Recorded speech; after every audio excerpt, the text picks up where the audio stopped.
ఈ చాప్టర్ లో మనము సౌర వ్యవస్థ, అలాగే అందులో ఉన్న గ్రహాలు, సౌర కుటుంబంలోని ఇతర సభ్యులు, కొన్ని నక్షత్ర రాశులు, అవి ఏ ఏ సమయాల్లో కనిపిస్తూ ఉంటాయి, అలాగే వెనకాల ఉన్న ప్రాక్టీస్ ఎక్సర్సైజెస్ ప్రతి ఒక్కటి కూడా క్లియర్ గా తెలుసుకుంటాము. వీడియోని చివరి వరకు చూడండి. వీడియో నచ్చితే లైక్ చేయడం మర్చిపోవద్దు. ఓకే.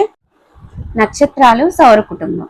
నక్షత్రాలు, గ్రహాలు, చంద్రుడు, ఆకాశంలో ఉన్న ఇతర వస్తువుల్ని ఖగోళ వస్తువులు అంటారు. ఖగోళ వస్తువులు మరియు సంబంధిత దృగ్విషయాల అధ్యయనాన్ని ఖగోళ శాస్త్రం అంటారు. చంద్రబింబం మొత్తం కనిపించే రోజును పౌర్ణమి అంటారు. 15వ రోజు చంద్రుడు కనిపించడు. ఈ రోజును అమావాస్య అంటారు. అమావాస్య మరుసటి నాటి రోజు ఆకాశంలో చంద్రుడిలో కొద్ది భాగం మాత్రమే కనిపిస్తుంది. దీనిని నెలవంక అంటారు.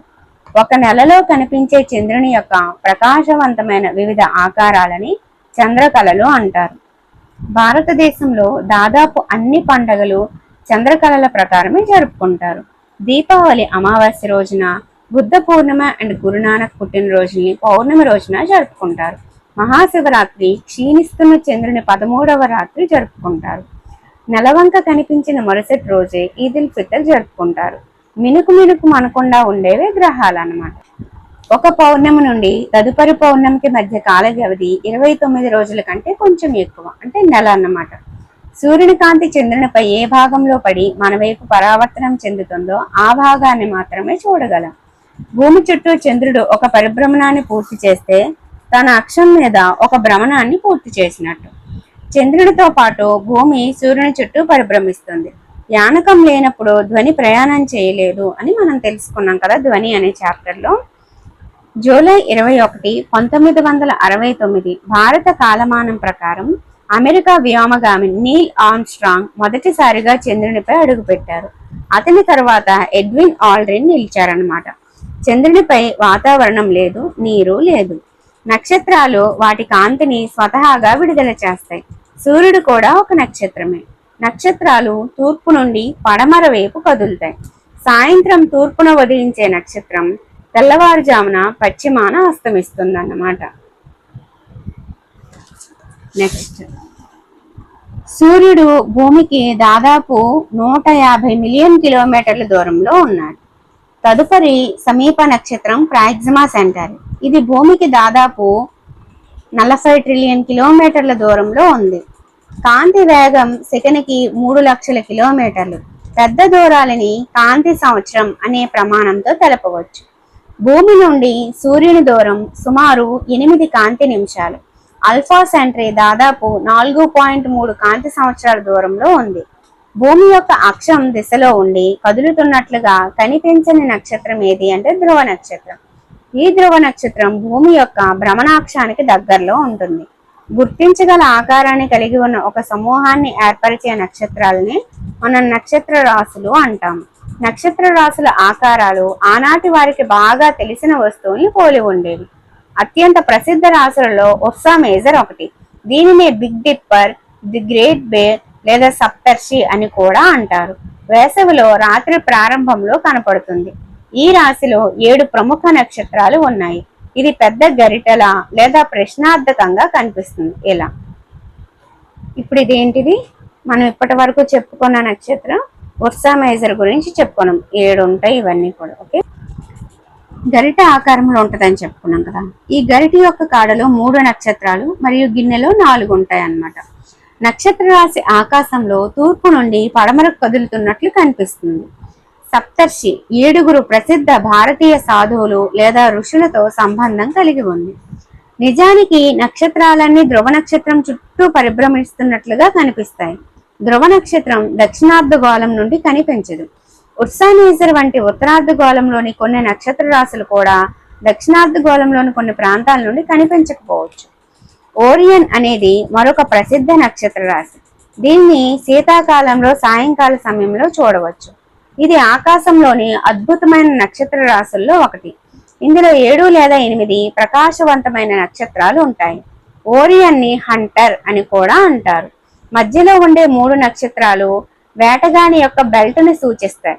4 నక్షత్రాలు చతుర్భుజ రూపంలో అమర్చబడినట్లు కనిపిస్తాయి. ఆకాశంలో అత్యంత ప్రకాశవంతమైన సిరియస్ నక్షత్రం ఓరియన్ కి సమీపంలో ఉంటుంది. ఈ సిరియస్ ని గుర్తించడానికి ఓరియస్ మధ్య భాగంలోని 3 నక్షత్రాల గుండా ఒక సరళ రేఖని ఊహిస్తే ఆ రేఖ వెంట తూర్పు వైపుకు చూస్తే ఈ గీత మీకు అత్యంత ప్రకాశవంతమైన నక్షత్రానికి దారి చూపిస్తుంది. అదే సిరియస్. కాసియోపియా అనేది ఆకాశపు ఉత్తర భాగంలోని మరొక ప్రముఖ నక్షత్ర రాశి. శీతాకాలంలో రాత్రి యొక్క మొదటి భాగంలో కనిపిస్తుంది. ఇది చూడటానికి వక్రీకరించిన W లేదా M అక్షరం లాగా ఉంటుంది. మనకి కాసియోపియా, సిరియస్, ఓరియన్ లేదా హంటర్, తర్వాత ధ్రువ నక్షత్రం కోసం, అలాగే ఉర్సా మేజర్ కోసం తెలుసుకున్నాం. మీకు తెలుసా, ఒక రాశిలో 5 నుండి 10 నక్షత్రాలు మాత్రమే ఉండవు. ఇది పెద్ద సంఖ్యలో నక్షత్రాలను కలిగి ఉంటుంది. అయితే మన కంటితో ఒక నక్షత్ర రాశిలోని ప్రకాశవంతమైన నక్షత్రాల్ని మాత్రమే చూడగలం. నక్షత్ర రాశిని రూపొందించే నక్షత్రాలన్నీ ఒకే దూరంలో ఉండవు. అవి కేవలం ఆకాశంలో ఒకే దృష్టి రేఖలో ఉంటాయి. సౌర వ్యవస్థ.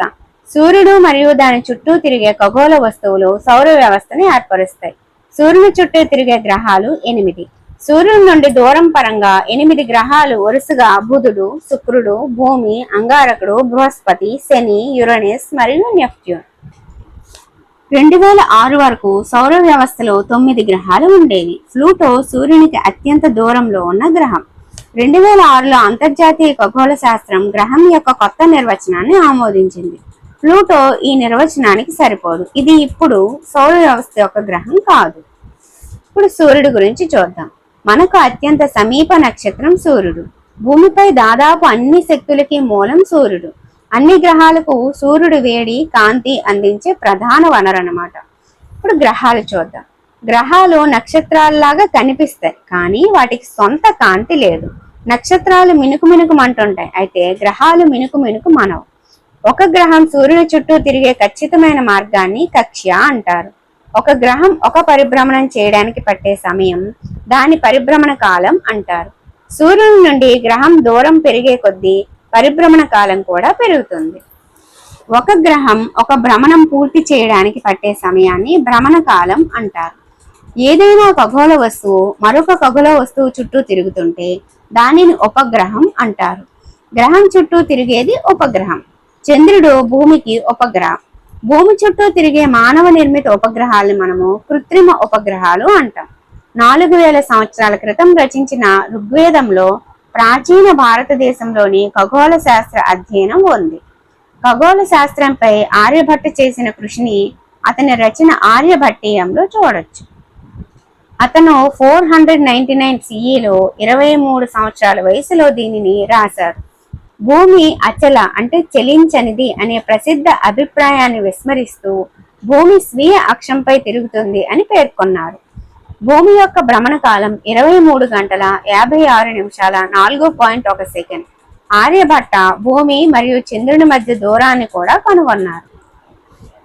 భూమి నీడ చంద్రునిపై పడ్డాన్ని చంద్రగ్రహణం అంటారు. చంద్రుని నీడ భూమిపై పడ్డాన్ని సూర్యగ్రహణం అంటారు. బుధుడు మెర్క్యూరీ అని ఆంగ్లంలో పిలుస్తారు. సూర్యునికి అత్యంత సమీపంలో గల గ్రహం. సౌర వ్యవస్థలో చిన్న గ్రహం బుధుడు. సూర్యోదయానికి ముందు లేదా సూర్యాస్తమయం తర్వాత క్షితిజం దగ్గర దీనిని గమనించవచ్చు. క్షితిజం అంటే భూమి ఆకాశం కలిసి దృశ్య సరిహద్దు అన్నమాట. ఇప్పుడు శుక్రుడు.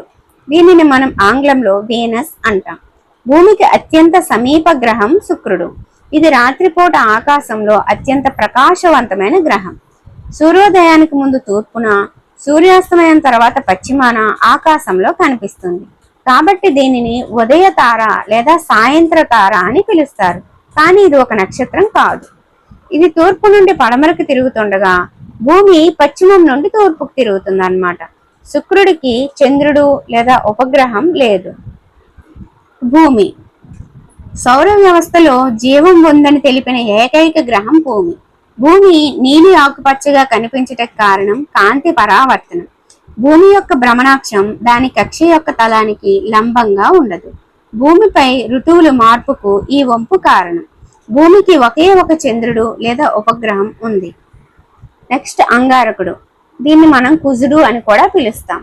భూకక్ష వెలుపల ఉన్న మొదటి గ్రహం అంగారకుడు. ఇది కాస్త ఎర్రగా కనబడుతుంది, అందుకే అరుణ గ్రహం అని కూడా అంటారు. అంగారక గ్రహం 2 చిన్న సహజ ఉపగ్రహాలను కలిగి ఉంది. మంగళ్యాన్. భారత అంతరిక్ష పరిశోధన సంస్థ ఇస్రో నవంబర్ 5, 2013న భారతదేశపు మొట్టమొదటి మాస్ ఆర్బిటర్ మిషన్ మంగళ్యాన్ని ప్రారంభించింది. ఇది సెప్టెంబర్ 24, 2014న అంగారకుడికి ఒక కక్షలోకి విజయవంతంగా ప్రవేశపెట్టబడింది. తొలి ప్రయత్నంలోనే అలా చేసిన మొట్టమొదటి దేశంగా భారతదేశం అవతరించింది. నెక్స్ట్ బృహస్పతి, దీన్ని జూపిటర్ అంటాం. సౌర వ్యవస్థలో అతిపెద్ద గ్రహం ఇది. ఈ భారీ గ్రహం లోపల 1300 భూములను ఉంచగలిగేంత పెద్దదిగా ఉంటుంది. బృహస్పతి ద్రవ్యరాశి మన భూమి కంటే దాదాపు 318 రెట్లు ఎక్కువ. ఇది దాని అక్షం మీద చాలా వేగంగా తిరుగుతుంది. బృహస్పతి పెద్ద సంఖ్యలో ఉపగ్రహాలను కలిగి ఉంది. దాని చుట్టూ మందమైన వలయాలు కూడా ఉన్నాయి. దూరదర్శన సహాయంతో చూస్తే దీని 4 పెద్ద చంద్రుల్ని మనం చూడొచ్చు. భూమధ్య రేఖ యొక్క తలాన్ని భూమధ్య రేఖా తలం అంటారు. భూమి సూర్యుని చుట్టూ తిరిగే తలాన్ని భూమి యొక్క కక్ష్యా తలం అంటారు. ఈ రెండు తలాలు 23.5 డిగ్రీల కోణంలో ఒకదానికొకటి వాలుగా ఉంటాయి. భూమి యొక్క అక్షం దాని కక్ష్యా తలానికి 66.5 డిగ్రీల కోణంలో వాలి ఉంటుంది. నెక్స్ట్ శని. బృహస్పతికి ఆవల పసుపు రంగులో ఉంటుంది. అన్ని గ్రహాల కన్నా అతి తక్కువ సాంద్రత కలిగినది. దీని సాంద్రత నీటి కంటే తక్కువ. దీని ప్రత్యేకత వలయాలు కంటికి కనిపించవు, కానీ వలయాలను కలిగి ఉంటది అనమాట. అదే దీని ప్రత్యేకత. శనికి కూడా పెద్ద సంఖ్యలో ఉపగ్రహాలు అనేవి ఉన్నాయి. యురేనస్ మరియు నెప్ట్యూన్ 7, 8 గ్రహాలు. ఇవి సౌర వ్యవస్థ యొక్క బాహ్య గ్రహాలు అన్నమాట. శుక్రుడి లాగే యురేనస్ కూడా తూర్పు నుండి పడమరకు తిరుగుతుంది. యురేనస్ యొక్క అత్యంత విశేషమైన లక్షణం ఏంటంటే అది చాలా వాలుగా ఉన్న భ్రమణాక్షాన్ని కలిగి ఉంటుంది. మొదటి 4 గ్రహాలైన బుధుడు, శుక్రుడు, భూమి, అంగారకుడు సూర్యుడికి దగ్గరగా ఉంటాయి. వీటిని అంతర్గ్రహాలు అంటారు. ఇవి తక్కువ సంఖ్యలో చంద్రులని లేదా ఉపగ్రహాలని కలిగి ఉంటాయి. అంగారకుడి కక్ష వెలుపల ఉన్న బృహస్పతి, శని, యురేనస్ మరియు నెప్ట్యూన్ గ్రహాలు అంతర్గ్రహాల కంటే చాలా దూరంగా ఉన్నాయి. వీటిని బాహ్య గ్రహాలు అంటారు. అవి వాటి చుట్టూ వలయ వ్యవస్థని కలిగి ఉన్నాయి. బాహ్య గ్రహాలు పెద్ద సంఖ్యలో చంద్రులను కలిగి ఉంటాయి. ఇప్పుడు సౌర కుటుంబంలోని ఇతర సభ్యులు చూద్దాం. గ్రహ శకలాలు, తోకచుక్కలు, ఉపగ్రహాలు. గ్రహ శకలాలు కుజుడు, అంగారకుడు అంటారు, మరియు బృహస్పతి. ఈ రెండు కక్షల మధ్య చాలా అంతరం ఉంటుంది. ఈ అంతరం సూర్యుని చుట్టూ పరిభ్రమించే అనేక చిన్న చిన్న వస్తువులతో ఆక్రమించబడుతుంది అన్నమాట. వీటినే గ్రహ శకలాలు లేదా ఆస్ట్రాయిడ్స్ అంటారు. గ్రహ శకలాన్ని పెద్ద టెలిస్కోపుల ద్వారా మాత్రమే చూడగలం. తోకచుక్కలు, ఇవి కూడా సౌర వ్యవస్థలో సభ్యులే. అతి దీర్ఘ వృత్తాకార కక్షలో సూర్యుని చుట్టూ తిరుగుతుంటాయి. సూర్యుని చుట్టూ వాటి పరిభ్రమణ కాలం సాధారణంగా చాలా ఎక్కువగా ఉంటుంది. ఒక తోకచుక్క పొడవాటి తోక ప్రకాశవంతమైన తలతో కనిపిస్తుంది. అది సూర్యుని సమీపించే కొద్దీ తోక పొడవు మరింత పెరుగుతుంది. తోకచుక్క యొక్క తోక ఎల్లప్పుడూ సూర్యునికి దూరంగా ఉంటుంది. హేలీ తోకచుక్క ప్రతి 76 సంవత్సరాలకు ఒకసారి కనిపిస్తుంది. చివరిసారిగా 1986లో కనిపించింది. ఇప్పుడు ఉల్కలు లేదా ఉల్కాపాతం చూద్దాం. ఇవి నక్షత్రాలు కానప్పటికీ వీటిని సాధారణంగా షూటింగ్ స్టార్స్ అని పిలుస్తారన్నమాట. ఉల్కా అనేది సాధారణంగా భూమి యొక్క వాతావరణంలోకి అప్పుడప్పుడు ప్రవేశించే చిన్న వస్తువు. కొన్ని పెద్ద ఉల్కలు పూర్తిగా ఆవిరైపోకముందే భూమిని చేరగలవు. భూమిని చేరే పదార్థాన్ని ఉల్కాపాతం అంటారు. భూమి తోకచుక్క యొక్క తోకని దాటినప్పుడు ఉల్కల సమూహాలు కనిపిస్తాయి. వీటిని ఉల్కాపాతం అంటారు.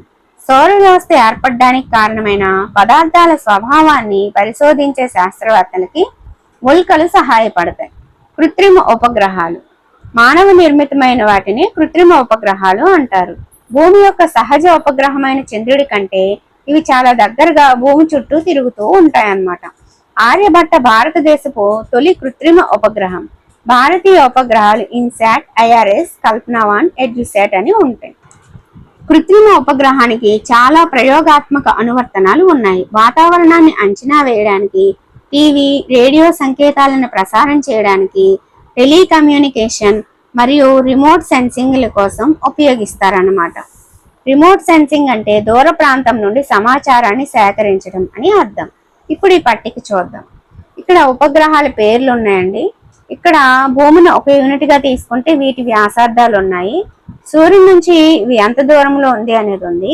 అలాగే వాటి పరిభ్రమణ కాలాలు, భ్రమణ కాలాలు కూడా ఇక్కడ ఉన్నాయి. మీరు ఒకసారి ఈ పట్టికని గమనించవచ్చు, లేదంటే స్క్రీన్ షాట్ కూడా తీసుకోవచ్చు. ఓకేనా, మనకి ఈ డేస్ ఇవన్నీ కూడా కొంచెం ఎక్కువ ఏం కాదు, కొంచెం సోషల్ కి దీనికి చిన్న డిఫరెన్స్ అయితే వస్తుంది, పెద్దదేం లేదు. ఓకేనా, ఒకసారి మీరు గమనించుకోవాలి. ఫిజిక్స్ లో అయితే ఇవి గుర్తుపెట్టుకోండి. ఓకేనా, నెక్స్ట్ సుమారు 500 సంవత్సరాల క్రితం నికోలస్ కోపర్నికస్ అనే పోలిష్ పూజారి మరియు ఖగోళ శాస్త్రవేత్త సౌర వ్యవస్థకి కేంద్రం వద్ద సూర్యుడు ఉన్నాడని మరియు గ్రహాలు దాని చుట్టూ తిరుగుతున్నాయని పేర్కొన్నాడు. అతని రచనలు క్రీస్తు శకం 1543లో అతను మరణించిన సంవత్సరంలో ప్రచురింపబడ్డాయి. క్రీస్తు శకం 1609లో గెలీలియో తన సొంత దూరదర్శిని రూపొందించారు. ఈ దూరదర్శిని ద్వారా గెలీలియో బృహస్పతి యొక్క చంద్రులని, శుక్రుని దశలను మరియు శని వలయాల్ని గమనించాడు. గ్రహాలు సూర్యుని చుట్టూ తిరగాలి తప్ప భూమి చుట్టూ కాదని వాదించాడు. కల్పన చావ్లా అంతరిక్షంలో మొట్టమొదటి భారతీయ మహిళ. ఆమె 1962 మార్చి 17న హర్యానాలోని కర్నాల్లో జన్మించింది. చండీగఢ్లోని పంజాబ్ ఇంజనీరింగ్ కాలేజ్ నుండి ఏరోనాటికల్ ఇంజనీరింగ్లో బ్యాచిలర్ ఆఫ్ సైన్స్ డిగ్రీ చేసింది. 1988లో నాసాలో పనిచేయడం ప్రారంభించింది. 1996లో తన మొదటి అంతరిక్షయానానికి ఎంపికైంది. ఆమె అంతరిక్షంలో ప్రయాణించిన మొదటి భారతీయ సంతతికి చెందిన మహిళ మరియు రెండవ భారతీయ వ్యక్తి. ఫిబ్రవరి 1, 2003న కొలంబియా స్పేస్ షటిల్ దుర్ఘటనలో ప్రాణాలు కోల్పోయిన 7గురిలో ఈమె కూడా ఒకరు. ప్రపంచవ్యాప్తంగా అనేక మంది యువతులకు ఆమె రోల్ మోడల్. ఇప్పుడు ఎక్సర్సైజెస్ చూద్దాం. క్రింది వాటిలో ఏది సౌర వ్యవస్థలో సభ్యుడు కాదు అంటే నక్షత్ర రాశి. ఇది లాస్ట్ టైం డిఎస్సిలో బిట్ ఇచ్చారనమాట, నాకే ఇచ్చారు బిట్. క్రింది వాటిలో సూర్యుని యొక్క గ్రహం కానిదేది అంటే సిరియస్. చంద్రకళలు సంభవించడానికి కారణం కాంతిని మన వైపు పరావర్తనం చెందించే చంద్రుని భాగాన్ని మాత్రమే మనం చూడగలం. కాలేల్ని పూరించడం. సూర్యుడికి అత్యంత దూరంలో ఉన్న గ్రహం నెప్ట్యూన్. ఎరుపు రంగులో కనిపించేది అంగారకుడు. ఆకాశంలో ఒక నమూనాగా కనిపించే నక్షత్రాల సముదాయాన్ని నక్షత్ర రాశి అంటారు. ఒక గ్రహం చుట్టూ తిరిగే ఖగోళ వస్తువుని ఒక గ్రహం అంటారు. షూటింగ్ స్టార్లు నిజానికి నక్షత్రాలు కావు, అవి వల్కలు. గ్రహ శకలాన్ని అంగారకుడు మరియు బృహస్పతి కక్షల మధ్య కనుక్కోవచ్చు. ధ్రువ నక్షత్రం సౌర వ్యవస్థలో సభ్యుడు అన్నారు. ఇప్పుడే మనం తెలుసుకున్నాము సౌర వ్యవస్థలో సభ్యుడు కానిది నక్షత్ర రాశి. కాబట్టి నక్షత్ర రాశులు ఇవన్నీ కూడా మనకి సౌర వ్యవస్థలో సభ్యులు కాదనమాట, ఫాల్స్. సౌర వ్యవస్థలో అతి చిన్న గ్రహం బుధుడు. యురేనస్ సౌర వ్యవస్థలో అత్యంత సుదూర గ్రహం యురేనస్ కాదు, నెప్ట్యూన్. కాబట్టి తప్పు అనమాట. ఇన్సాట్ ఒక కృత్రిమ ఉపగ్రహం, కరెక్టే. సౌర వ్యవస్థలో 9 గ్రహాలు ఉన్నాయి, తప్పు. 8. ఓరియన్ నక్షత్ర రాశిని టెలిస్కోప్ లో మాత్రమే చూడొచ్చు, కాదు. శీతాకాలం సాయంకాల సమయంలో చూడొచ్చు. స్పష్టంగా కనబడాలంటే అప్పుడు టెలిస్కోప్ వాడాలి, కానీ కనిపిస్తుంది అనమాట. ఓకేనా, మాత్రమే టెలిస్కోప్ లో మాత్రమే చూడొచ్చు అనేది తప్పు. ఎందుకంటే మనకు అక్కడ ఆల్రెడీ టెక్స్ట్ బుక్ లో శీతాకాలంలో సాయంకాల సమయంలో చూడొచ్చు అని ఇచ్చారు కాబట్టి. ఓకేనా, నెక్స్ట్ జతపరచడం. అంతర్గ్రహాలకి భూమి, బాహ్య గ్రహం శని, నక్షత్ర రాశి గ్రేట్ బేర్, భూమి యొక్క ఉపగ్రహం చంద్రుడు. ఇంతటితో మనకి ఈ చాప్టర్ అనేది పర్ఫెక్ట్ గా కంప్లీట్ అయిపోయింది విత్ ఎక్సర్సైజెస్ తో. టెక్స్ట్ బుక్ లో ఏ ఒక్కదాన్ని కూడా మిస్ చేయకుండా చాలా క్లియర్ గా ఎక్స్ప్లెయిన్ చేయడం జరిగింది. ఇంకా ఎవరైనా ఛానల్ ని సబ్స్క్రైబ్ చేసుకోకపోతే వెంటనే సబ్స్క్రైబ్ చేసుకోండి. అలాగే ఈ నోట్స్ పీడిఎఫ్ కావాలి అంటే 9494163477 అనే నెంబర్ కి వాట్సాప్ లో మెసేజ్ చేయండి, వాళ్ళు మీకు వివరాలు అందిస్తారు. ప్రస్తుతం అయితే వాళ్ళ ఫోన్ అనేది కొంచెం పాడైంది, ఫోన్ రిపేర్ అయిన వెంటనే మీకు రిప్లై ఇస్తారు. అలాగే మన దగ్గర ఏ కంటెంట్ నోట్స్ లో ఉన్నాయని, కరెంట్ అఫైర్ నోట్స్ లో ఉన్నాయని వివరాలు అందిస్తారు, మీకు కావాలంటే తీసుకోవచ్చు. Okay friends, thank you.